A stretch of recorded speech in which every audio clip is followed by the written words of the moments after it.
avez rappelé, la Haute Autorité de Santé a pu, ces derniers mois, élaborer des recommandations pour l'élaboration d'une stratégie quant à la diffusion de ce vaccin. La Haute Autorité de Santé aura de nouveau l'occasion de se prononcer et de formuler des recommandations qui nous permettront de fixer la politique publique en la matière, et en tenant compte notamment de la disponibilité des vaccins, car nous parlons du vaccin développé par un laboratoire, mais vous n'êtes pas sans savoir que d'autres laboratoires sont en phase avancée, en phase 3 en l'espèce, du développement d'un vaccin. Je pense à AstraZeneca, avec laquelle la Commission européenne avait passé dès l'été une précommande de doses. Je pense également à Johnson & Johnson, par exemple.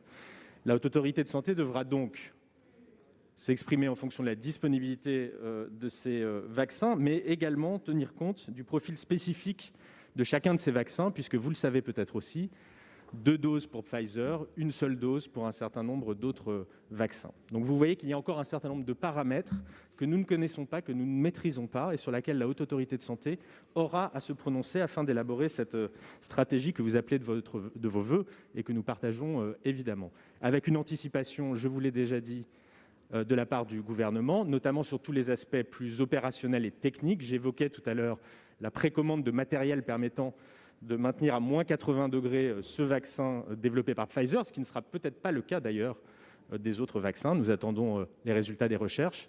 Et permettez-moi enfin, monsieur le sénateur, d'ouvrir un petit peu le champ de votre question à l'international, puisque la question de la disponibilité, de l'universalité de ce vaccin au niveau mondial est aussi une préoccupation que le président de la République a exprimée dès le 24 avril dernier en parlant de bien public mondial. Et c'est ce que nous avertirons également de faire et de promouvoir au niveau international.